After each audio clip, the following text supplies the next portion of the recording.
Peace and blessings, and welcome back to the Heritage Hip-Hop Podcast. This episode is brought to you by HeritageHipHop.com, where we bring your future favorite artists to you today. Take the time to visit our website, HeritageHipHop.com, and subscribe. Members get free music, and you get introduced to the new future leaders of our hip-hop generation. This episode is also sponsored by Transparent Credit Repair, the superheroes of the financial literacy and credit repair world. Changing your financial future is a very big decision, and one choice can help you with the rest of your life. And that choice is fixing your credit score and preparing yourself to receive money when you open your wallet instead of paying out debt when you do the same thing. To do such, go to heritagehiphop.com and click on the link for Transparent Credit Repair. Fill out the application and you get 20% off of all services given by Transparent Credit Repair.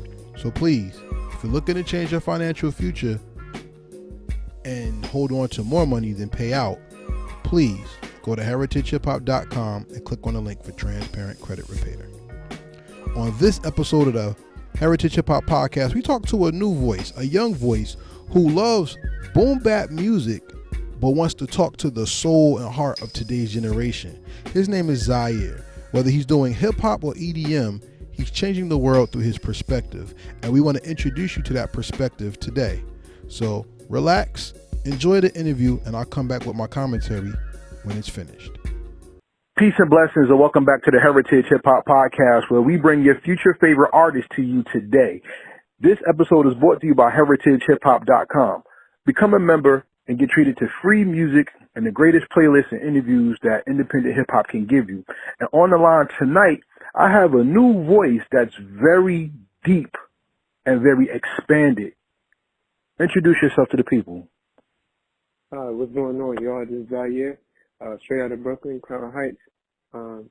22, started doing music in 2017 at 19, and now I'm just grinding with it, just trying to get my name out there. Let's go into who Zyaire is, because Zyaire by definition means river. And as you know, a river can flow, and at the top of the river, you see what looks like something simple, but within the river, there's life, and there's different things that go on that can inspire change and form its own environment. Does that represent you? Do you have a calm look, but inside there's so much creativity that you're waiting to give life from it? Yeah, I would definitely say that. Like, there's a lot of sides to my creativity that I'm working on. I feel like the best is yet to come for me. Like, I feel like I'm really scratching the surface of what I'm doing. But I think, in terms of music, all this was manifested years before I even laid down any verses on any track or produced anything, just through life experiences and, just listening to artists that I'm inspired by. Like, I always knew I wanted to do it. So once I got my confidence up and I stopped caring about, what people thought about me and everything like that, I just went full force and, now I'm talking to you. I'll appreciate that, because part of what makes somebody great is that they take their art from their life to project a message. By listening to your music, I know there's a lot that you've seen. What in life inspires you in your music? The main thing that inspires me is my mom and my immediate family, just knowing how hard they work in their lifetime just to give me and my cousins and our immediate family just a good life and everything like that. Just seeing how strong they were. Those are the things that really make me want to pursue music, and also just things that was going on in my community. Like, I know people that's younger than me that passed away. I know people that I've been seeing since I was a child that passed away. I've seen a lot of things in my travels and everything like that. I've been in a lot of crazy life situations, but I made it through somehow. Even things like I didn't know exactly how I was going to get through it, but I made it through somehow. So all that is reflected in my music, and just wanted to represent the city as well. Being from Brooklyn, I wanted to have the city, very well represented. So that's the main thing. Yeah, Brooklyn is too big to even begin with. You know what I'm saying? Brooklyn is a country. You know what I'm saying? Like people can say they from New York, but when you're from Brooklyn, New York, it has a whole different identity. You know what I'm saying? Yeah, definitely. Tell me about Crown Heights. How does Crown Heights inspire you? So Crown Heights, it inspires me because that's my first home. You know, wherever I go, that's always gonna be my home. And you know, it's the place where I grew up. You know, I lived in different places like in Queens and everything like that, but that's always gonna be my first home. So you know, that's where I was living with my grandmother, and you know, my grandmother lives there, and you know, that's like I said, that's just home to me. Like every time I come back, and you know, if I'm away from travel and everything like that, like I go there to like really bask in the ambiance of who I am really. So I look around and I just see like just reflections of me in the city. So it's just home. Besides Zyaire, who's some of the famous voices that come from Crown Heights? Crown Heights. I would say 22G. I think they familiar too. And what is his name? I can't remember his name off the top of my head. But it's another young. Oh, J.R. the Prince. That's who it is. He from Crown Heights too. Interesting. Because,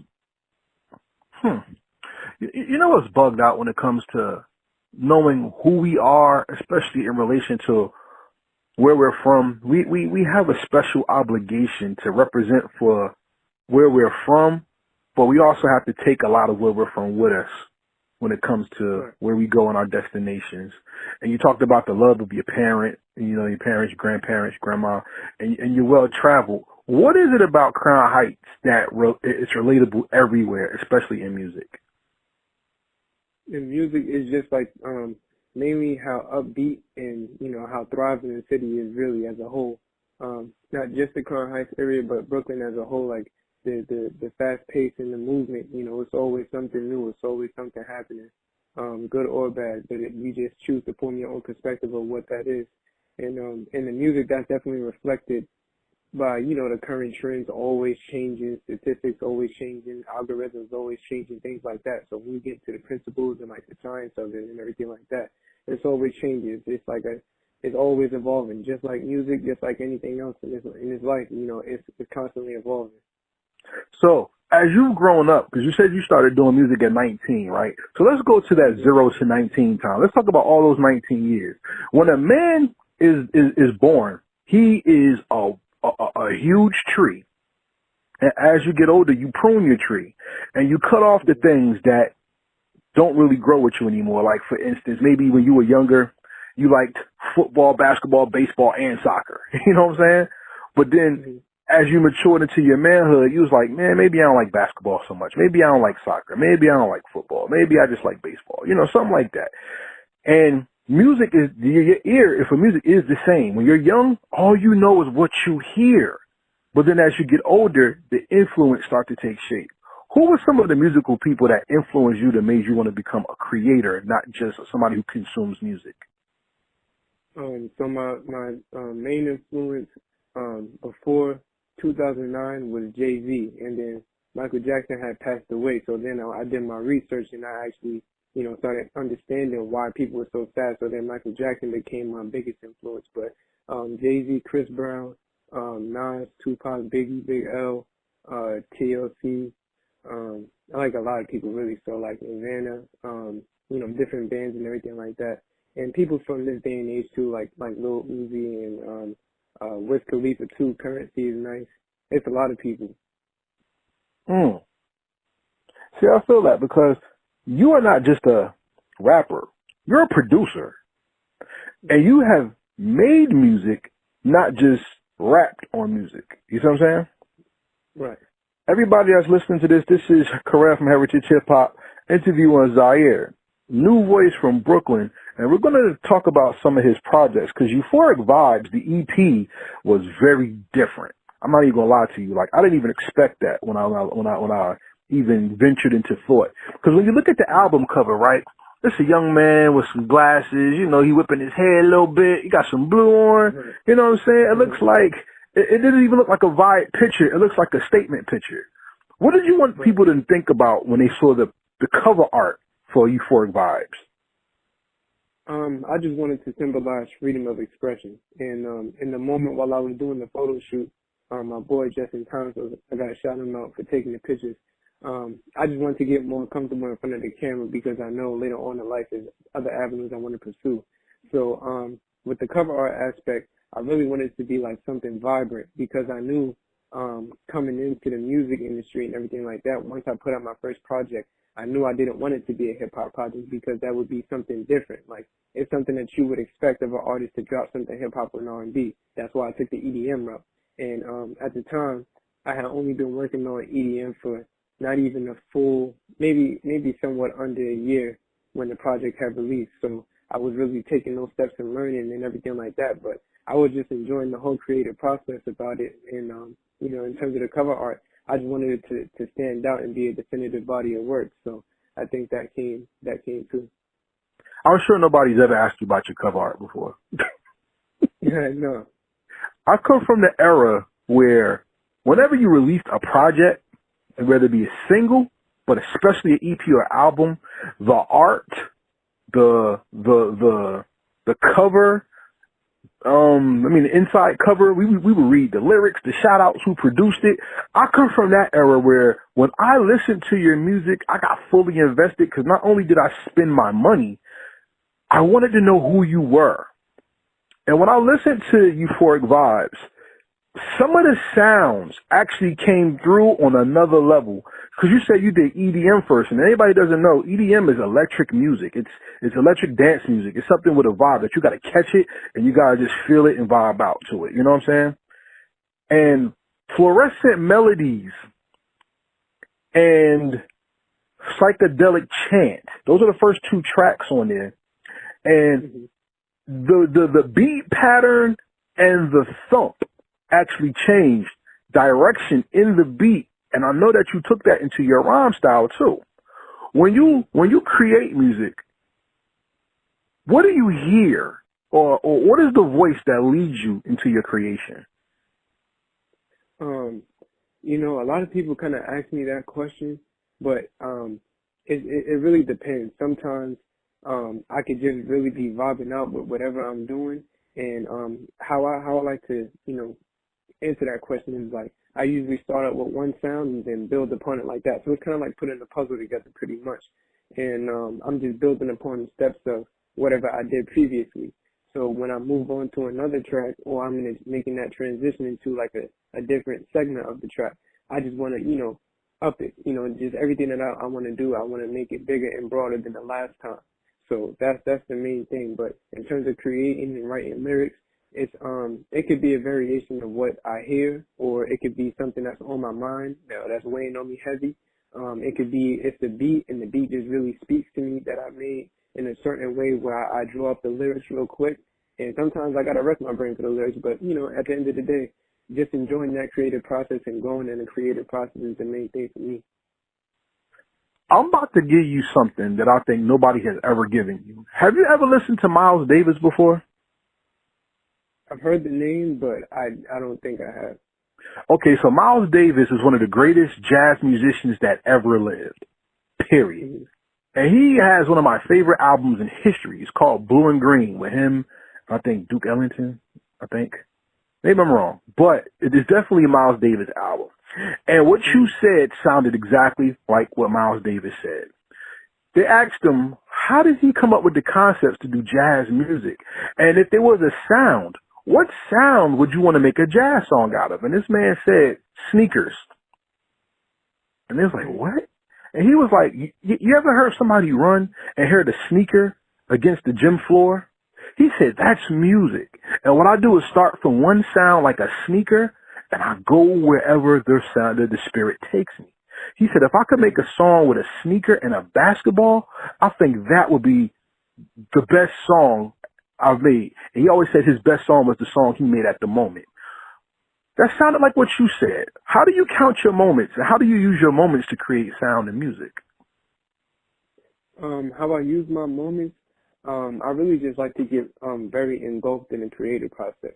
So mainly just channeling in and just really being fully immersed in what I'm doing in that current situation in terms of, whether it's an EDM project or just a single that I'm working on, I try to like fully invest myself in it to the point where it's like once I get out that finished product, I feel like I poured my all into it. So now when I'm going into something else, I can mentally wrap my mind around that. But I try to just mentally and emotionally invest my all into what I'm doing. So by the time it gets to the listener, they have a certain reaction or a certain feeling. And it's kind of crazy that you had mentioned that your reaction to the project, because that was the reaction I was actually looking for in terms of surprising people and taking people by surprise. So I appreciate you for appreciating my art. Oh, no doubt, man. Hey, that's what we're here for. Heritage Hip Hop is we're not a bougie platform. We really care about the people who make music. So the questions that we ask are to understand your creative process and to give the people something to invest in. You know, we don't just say go stream somebody's music. Our goal is to have people connect with you and also buy your music, because we don't believe in streaming. Right. You know what I'm saying? Right. But let's continue, because let's come out of the EDM world for a minute and let's talk about music as a whole. How do you define music? Like, what is that? Music to me, it could be a variation of things. I think the easiest way to put it is like music can be written or created out of circumstance, feelings and emotion, or just life experiences. So it varies on what the true definition of it is, because, you know, I don't think it's one way to define it, but it's really like a creative outlet, and it's really something that can either heal the world or, you know, it can evict so much emotion out of you. Like, you ever notice, like in the 70s, in the Soul Train era, like when those funk records would come on, people will automatically start dancing. It's because music knows no bounds. It really doesn't need permission to make you feel a certain way. So I feel like it's like an emotional statement, really. Okay. I'm glad you said that. So then why do we put expiration dates and age restrictions on music, you think? Especially in urban society. I believe that some ears aren't as ready to digest that content. Like, especially if it's something that has like a suggestive theme or like a sexual theme behind it. Like, it's certain things that children, like if, you know, a child is listening to maybe WAP or something like that, they don't necessarily need to be hearing that, because they're going to have those questions that they don't understand exactly what it is that they're listening to or that they're repeating.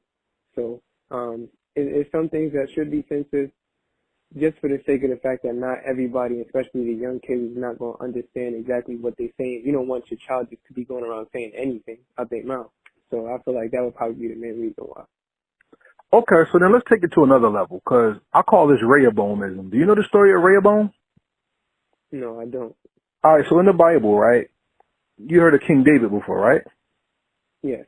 Okay, you know, David slayed Goliath, he slayed Goliath, and, you know, he was the king. David did some stuff, and basically he had a son. His son was King Solomon. You heard of King Solomon, right? Yes. Why is this man on the earth? So they said in the Bible, right? So Solomon had a son called Rehoboam. His name is Rehoboam. And what Rehoboam did was he exiled all the elder people and only listened to the young people. And then that's what separated the kingdom into two kingdoms. What happened was the youth did not recognize the elders. And ever since then, in history, it seems, maybe before, but, you know, I'm using it for this part. This is part of the interview. It's always been that elder, that's old, or y'all young, y'all disrespectful, you don't listen, we don't want to hear you, we don't want to hear you, you know what I'm saying? And we bicker and bitch, pardon my language, and we lose the unity in our community that comes forth through the music, through praise, through worship, through expression. Have you encountered that with you being a younger person getting into music, that somebody older than you just did not want to give ear or give you a chance or listen? Actually, I haven't. It's been actually the opposite. Like, a lot of older people, when they listen to, especially my songs that have more of a boom bap element to it, they really like, you know, like, wow, they be asking me like, how old am I, stuff like that. And once I tell them I'm 22, they be like, you don't really seem like you are that young. You know, to them that's young. To me, it feels like a lifetime. But I feel like you know, in terms of that unity and the division aspect of it, it's mainly because it's a difference of perspective. Like, it's people like me that have listened to Reasonable Doubt, Ready to Die, and, you know, it was written, Illmatic, stuff like that. But it's other people that's also my age that only listen to music that have came out since, you know, 2010 and everything like that. So it's really, like I said, a difference of perspective, and also how the conversation is brought about, because if it's two people and we yelling at each other back and forth, there's never going to be a resolution. But if we come, have a level-headed conversation like, this is my issue, this is your issue, we going to talk about it, make amends, then there could be some kind of resolution. But until that kind of happens, which I mean, the older generations are starting to understand, like, these are just the times that we live in. So like I said, when music is evolving and everything like that, it's just the way that it's going to be. Like the boom bap sound, to me personally, I love it. Like, it's something I will forever listen to. But to other people, it's just like a difference in demographic and target audience and things like that. So like I said, it's just a difference of perspective. Everybody, this is Karev on Heritage Hip Hop with Zyaire. New producer, new voice in music culture, not just hip hop. And I want to talk to you right now about some of the music that you've made that really, really grows upon your message to who you are and why you are. And I want to talk about the song, I Just Want to Dance. What does that song mean to you? Oh, that's crazy, because that's actually not my song. It's not? That's because it's on your page. That's somebody who has the same name as me. So okay, well, forget it. Forget the question. Forget the question. Yeah. So if that's not you, how about Back to Business? Well, Back to Business, that song kind of derived where it was a late night. I just said, I hadn't produced anything in a while. I was like, I need to get back to business, pretty much. So I found the initial loop, and it was really speaking to me. So I had grabbed the drum pad, and I threw the drums to it, and I had posted like a little snippet of it on my Instagram, and people was really like vibing with the beat. And then my brother, who was the feature on this Jay Savage, he hit me up. He was like, "Yo, I want to get on this," because at the time we hadn't had a track yet. So I'm like, "All right, perfect. We killed two birds with one stone." And I wrote to it, I recorded it, and he recorded his verse, and we put it out. And it was cool creating with him, not only because he's my brother, but he also goes very hard with his music as well. Like he's real invested into his music, to say the least. And with the whole idea of Back to Business, it was just like me getting back to work, getting back to forming lyrics, producing, and everything like that, like getting back to my artistry. Okay. Let's be real about what I hear from you. Music to you is your escapism from something. It's like you're using music not only to be expressive, but you're using music to find something that's inside that you haven't been yet to express. Is that true? In a way, it's more so in terms of expression. Yes, I am expressing myself, but it's really just I would mainly consider it expression because, like I said, this is all manifested. How I see it is all manifested. So through things that I've been through, it's just really me letting everything out. So that's how I would see it, and really just trying to change my life with it, and also make a statement in the music world, and pay homage to people that influence me. Just a lot of things that I want to do in music. Okay. Tell me about the song Closure then. Because you're telling a very interesting story in that song. And one thing I love about music is that when somebody makes music from their heart and soul, you can feel the truth within their music. What happened with Closure? So basically, Closure was kind of like, it's a lot of songs that females have been coming out with that don't paint men in the best light. And my idea wasn't to paint anybody in a bad light, but talk about a real situation that I've been through, and I know some of my friends have been through, whereas, you in a relationship with a girl, and you say like you want closure, but now we're back to doing things like we're in a relationship. So it's basically asking like, what do you really want from me? Like, do you want it to be over? Do you want us to be friends? Do you want to work it out? It's more so like really clearing the air with that. And in terms of the production, well, I was about to hit up my boy Messiah and everything like that, my god brother, and the rest of the bros, and we was gonna play 2K. But I was like, let me make this beat real quick. So I made the beat, and I loved it. The guitar loop really spoke to me. So once I threw like the 808s and the drums and the hi-hats and everything behind it, it just really took on a whole different life. And I really wanted to do my first like R&B track to like make a statement and introduce myself to as another creative aspect in terms of me singing and everything like that. Because initially, when I was younger, I wanted to be a singer. So that was like me introducing myself in that way. So I felt like that was the best way to do it. Everybody could relate to truth in music. You see what I'm saying? And that's why people get so hurt when we get music that we can't feel. A lot of stuff in music, not music, let me say this again. In the music industry, the stuff that we're given does not feel organic. It feels contrived. It feels false. It feels like it was force-fed to us. But when you get something that speaks from the heart and soul of the creator, it's a different vibe that comes from it. How do you detect truth, and why do you put truth in your music and not force yourself to make something?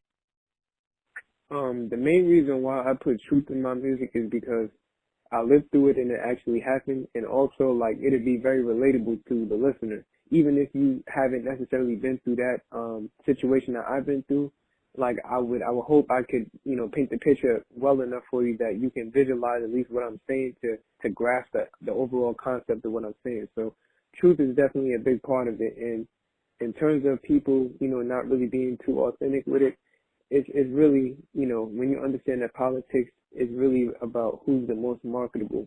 So I feel like that's the reason why certain narratives are pushed in the mainstream media. But I think the truth will always be, relatable and lovable music, no matter what. Do you think a lot of people are just not telling the truth, like me, or do you think there is truth out there and we're just not really not really understanding the people's stories?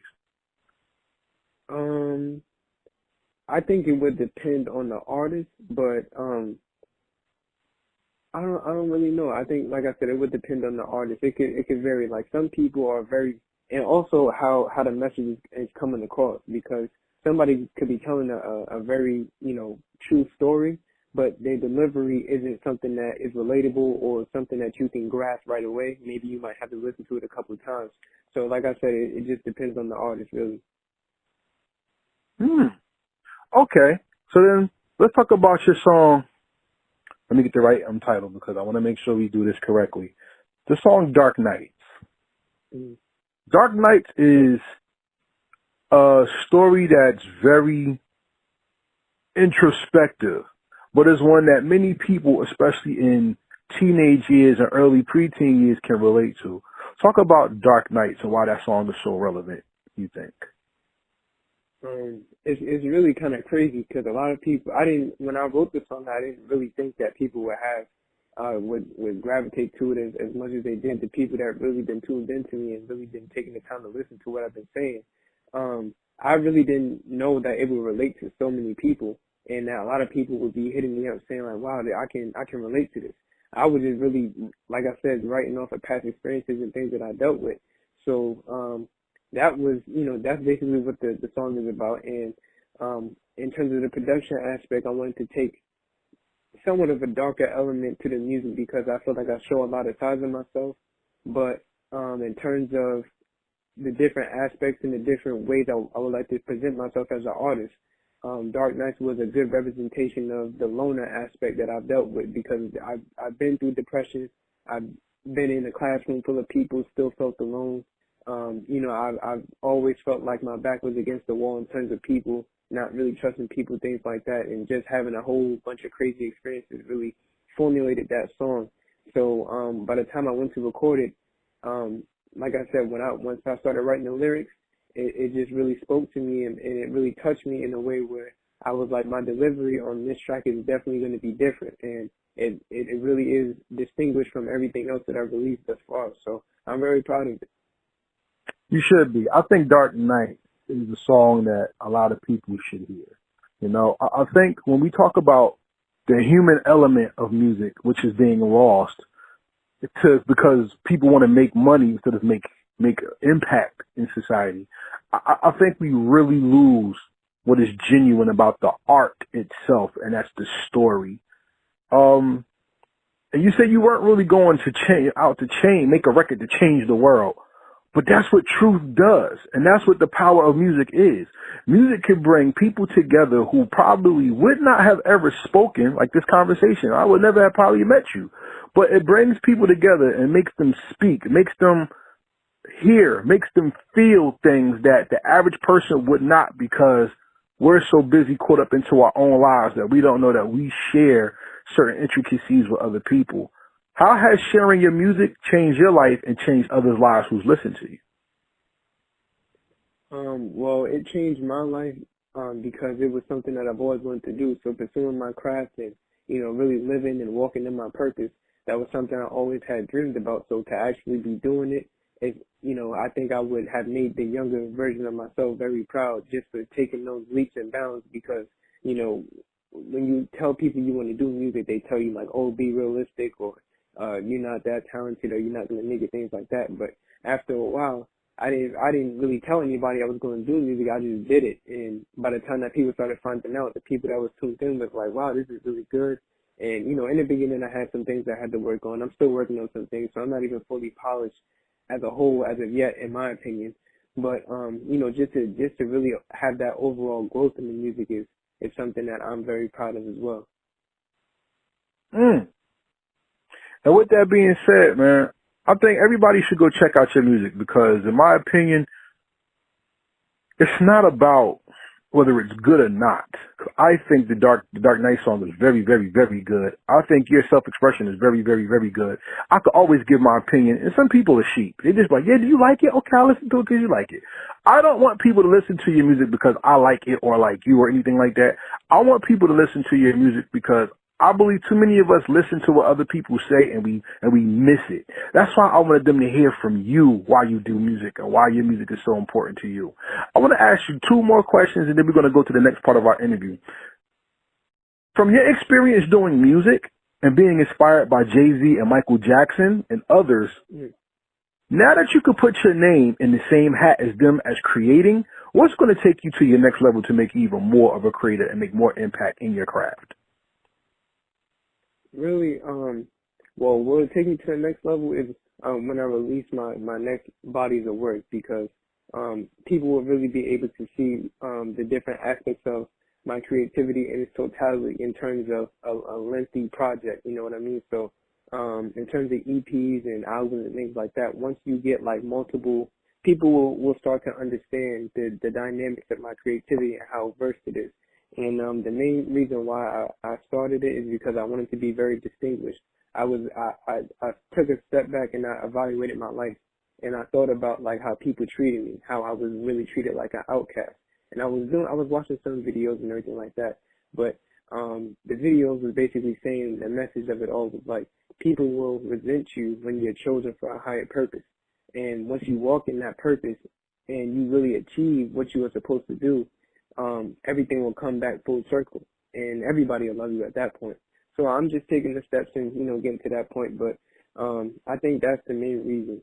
I think like in terms of my life journey, like it's going to be very big. I always had big dreams. I wanted to accomplish big things. So pursuing everything that I've ever wanted to do and accomplishing much more than what I even know at this current moment in my life is what keeps me going with it.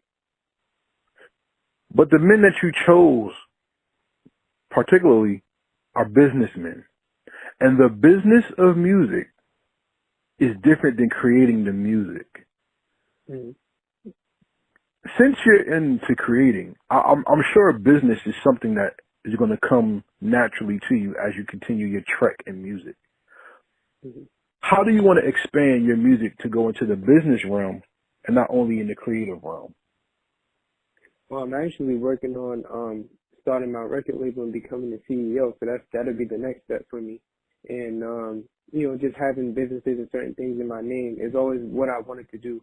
I wasn't really sure exactly how I was going to do it, but as I got older, like I said, I knew I just wanted to do more. So I feel like once I get certain, business licenses under my belt and, my name is fully published as a CEO, it'll really put me in a good spot in terms of being able to negotiate certain things and just increase my overall status as an artist and everything like that. Not really for the flex, but just for the simple fact that I want to have something to my name that's lucrative, that's thriving. So that's what I would say it is.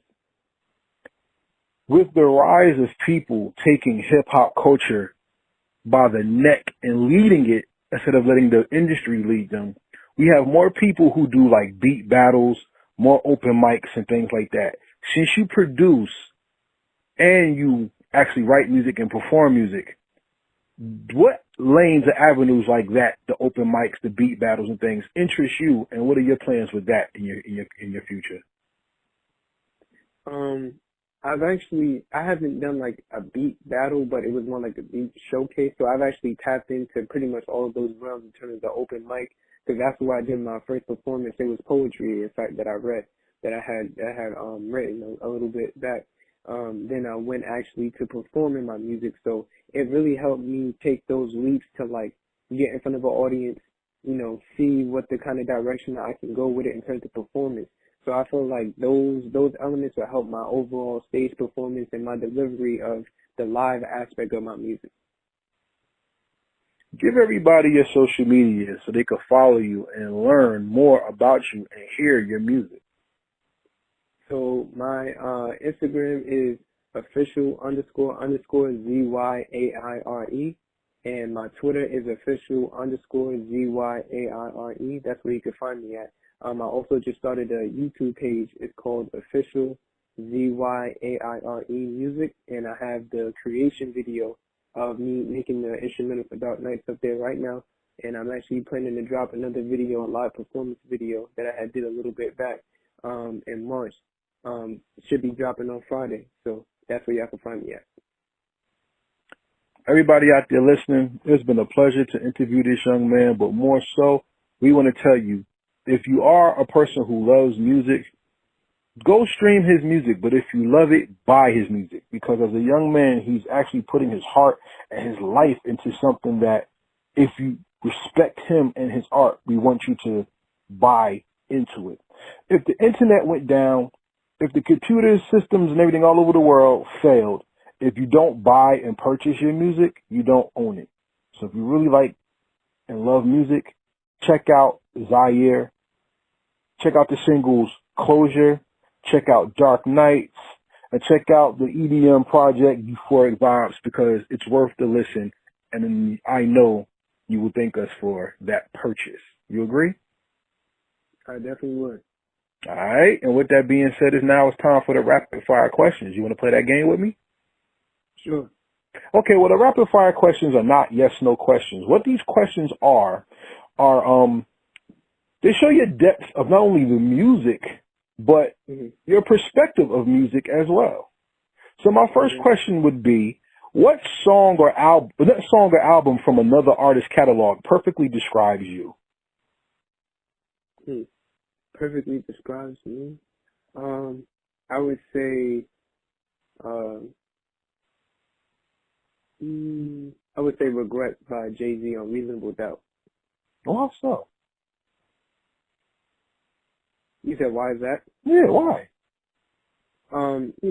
It's like the way his delivery of the overall message is something that I can relate to, not necessarily the selling drugs part, but just the delivery of the message, and also like, the message in terms of that you can't look back once, you move forward, because you gotta really learn how to live with things that you aren't comfortable with, or things in your life that you aren't happy with. So like he said, you gotta live with regrets and, keep it pushing. So that's what I do. Like, I can't cry over spilled milk, but I definitely got to keep it pushing regardless. Did you ever hear the remix that Nicole Ray did for the tribute to Reasonable Doubt? I heard the 2006 version of it, but I don't believe I heard that one that you're talking about. Since you're a music person, you know Nicole Ray is an R&B singer. She was on Rockefeller before they split up, and they did a Reasonable Doubt tribute album to Jay-Z, because he was supposed to retire when the Black album came out. I would love for you to listen to that song and let me know what you think about it. Okay? Okay. All right. Question number 2. Zyaire makes music, so I can't ask him a question that's only hip-hop based, so I want to ask you a question that's music based. Okay. In your experience in understanding and studying music, if someone told you to define music in 5 albums, what 5 albums would you give them? I would give them Thriller by Michael Jackson, Bad by Michael Jackson, Illmatic Reasonable Doubt, and the last one, what would I give it? I would say, hmm, I would say, maybe The Bomb by Criss Cross. The Bomb by Criss Cross. Whoa, that's deep. Why that? Why them? Oh, I love Criss Cross, man. Like, it was so dope. Me personally, like, I love the '90s. Like, I've watched a lot of '90s content and '80s content, but Criss Cross, like, I don't really necessarily know exactly what it is that made me gravitate to him so heavily, but like they style, they whole delivery, and I feel like it's the '90s, so they had the backup fans. That was pretty cool for the times and everything like that. But I feel like as teenagers and how young they were to be really like, if you really listen to them, they was talking about real things that was happening in their community and everything like that. And they had, a lot of different songs. So I definitely like Criss Cross. So Interesting. That's very interesting. So, All Right was your song, Super Cat and Criss Cross. I like The Way Around. I like The Bomb. I like Tonight's the Night. I like Mac and Ain't Easy.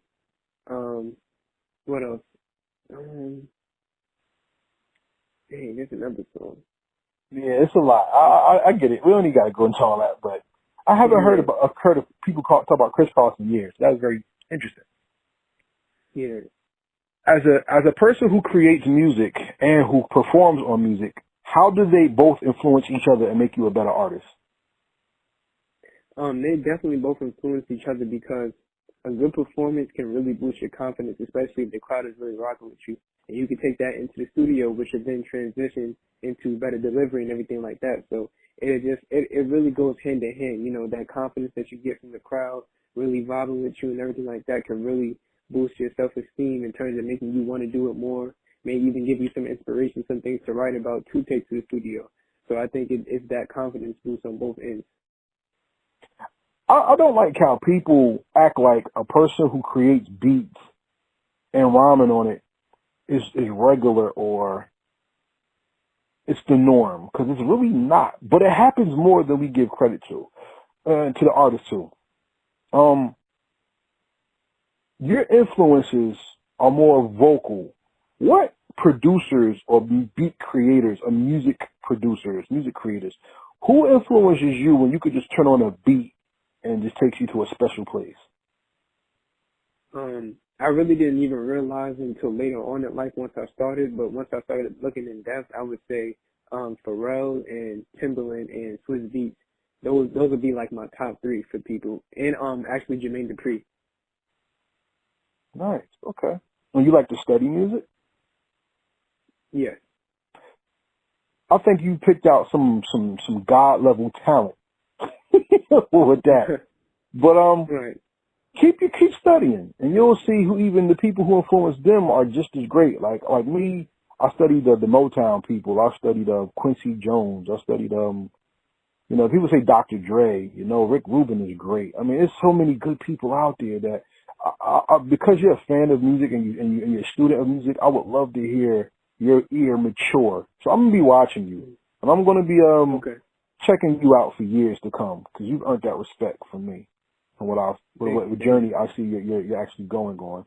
And with that being said, let's continue with Zyaire the performer. Mm-hmm. No. Zyaire the producer. Who would you like to produce a track for, and what kind of sound would you want to take them into? Oh man, I definitely want to produce a track for Nas. I gotta produce a track for Jay-Z. I want to produce a track for Wiz Khalifa and Chris Brown. And for those people, like I really like to have Nas and Jay-Z, like they not straying from the '90s sound because it's embedded in them, but I think I can offer them like a different sound that's more current but still true to that boom bap era that they came up in. So I would say that for them. For Wiz, probably something like something upbeat. He tends to vary in terms of his production choice. And Chris Brown, I definitely will have some R&B tracks in the cut already made, so he would have to pick up whichever one he would like to get on.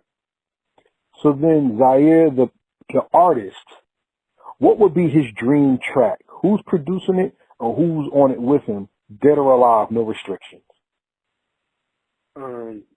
Yeah.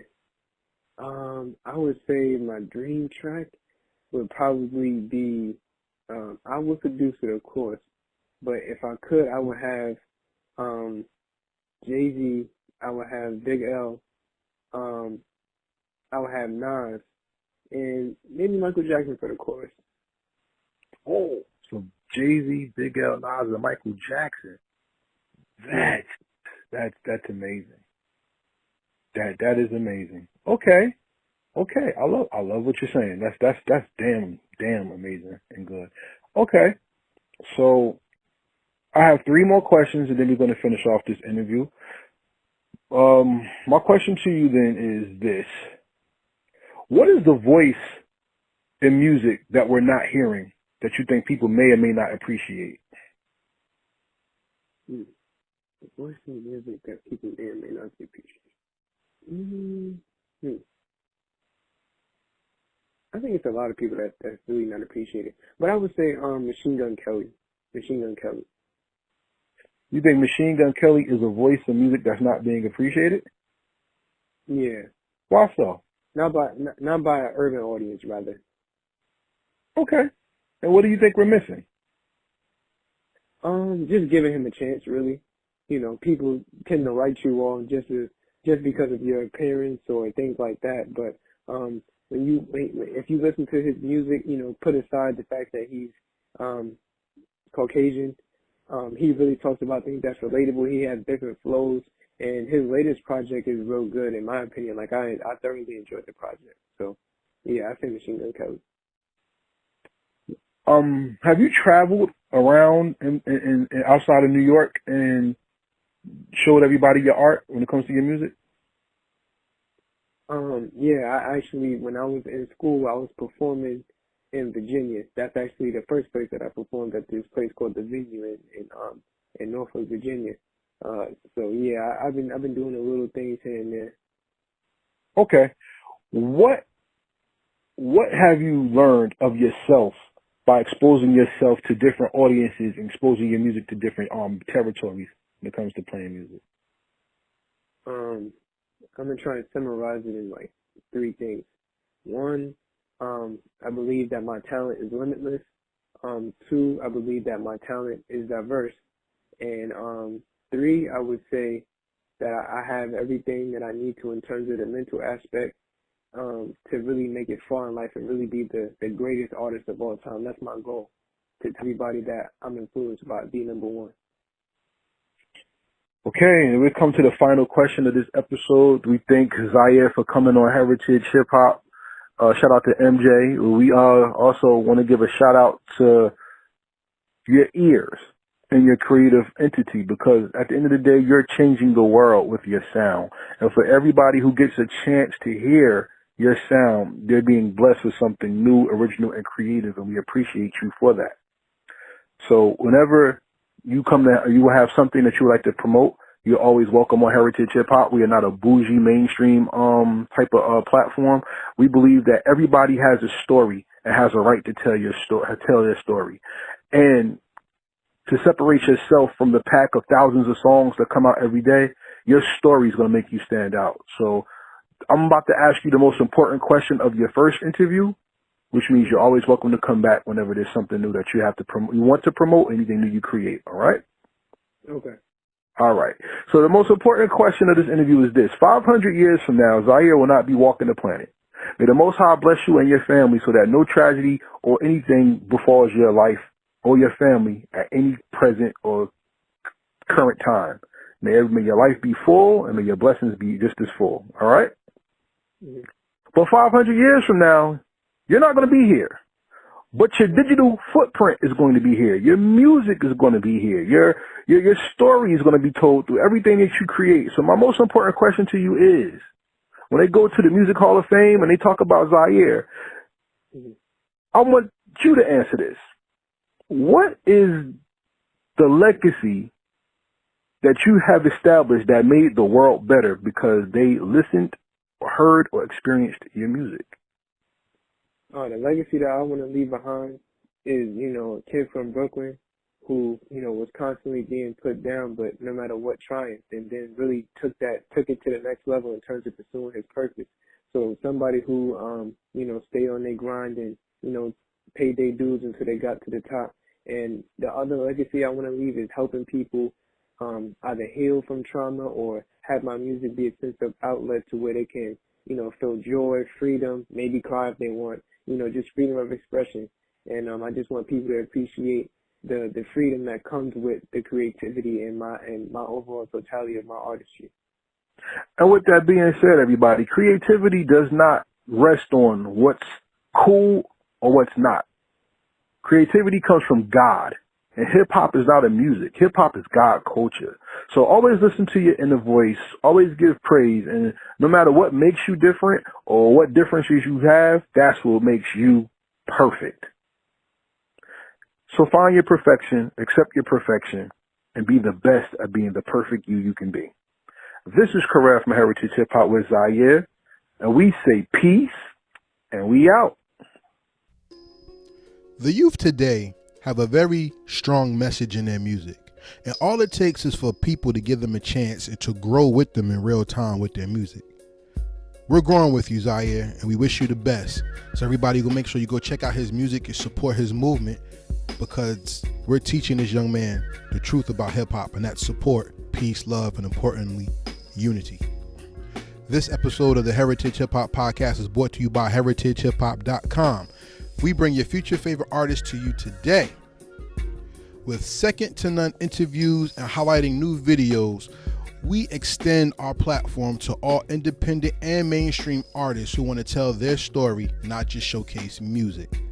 To follow us, go to heritagehiphop.com and become a member. You can follow us on Instagram, Facebook, Twitter at Heritage Hip Hop. And also, please subscribe to our YouTube channel, Heritage Hip Hop.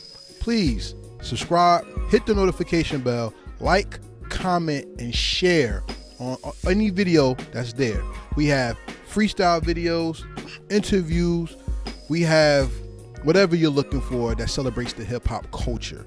So Heritage Hip Hop at YouTube. This episode is also brought to you by Transparent Credit Repair, the superheroes of the financial literacy and credit repair world. If you're looking to change your life, one decision catering to your finances can do so. Go to heritagehiphop.com, click on the link for Transparent Credit Repair, and you will receive 20% off of all services given by Transparent Credit Repair. Before we get out of here, we want to give our shout outs to everybody who helps make this show possible. Shout out to BQ of Fatty's Place. Shout out to BQ for healing up. We're happy that you're home, bro. Shout out to Michael Bradley of Transparent Credit Repair. Lex Diamonds of Diamonds Entertainment LLC with his new sports podcast on Lex P on YouTube. Our resident MC marketing promotion person, Fire Jaws. You can hit him at FIREJAWS on Instagram. He's the owner of Wildfire Marketing. If you got a product or something you want to move, check him out. I'd like to also give a shout out to the Goodfellas TV. Weekly, I myself am a guest host on Goodfellas TV's The Recap with the Goodfellas, which you can find on Tommy Guns on YouTube, Goodfellas TV on Facebook, and GoodfellasTV.com. That's GOODFELLAZ TV.com. And shout out to Tommy Guns, DJ Big A, Shaw Montana, and Dav the photographer. But most importantly, the person who makes Heritage Hip Hop work is you. So we want to thank everybody for listening. Thank you for your continued guidance. We appreciate all of you out there. If you're looking to donate to Heritage Hip Hop, you can go to www.storefrontier.com/Heritage Hip Hop. Pick up a hoodie, pick up a t-shirt, or something that represents you very well. All podcasts are available on Spotify, Anchor.fm, Apple, iTunes, Apple Podcasts, and anywhere you stream your podcast to meet your podcasting information needs. With that being said, this is Karel from Heritage Hip Hop thanking you once again. I've overcame COVID, so we're going back to work to bringing you more of what we do, which is celebrate hip hop culture, which is God culture. Because being that you are God's heritage, our heritage is hip hop and God is hip hop. With that being said, we say peace and we out.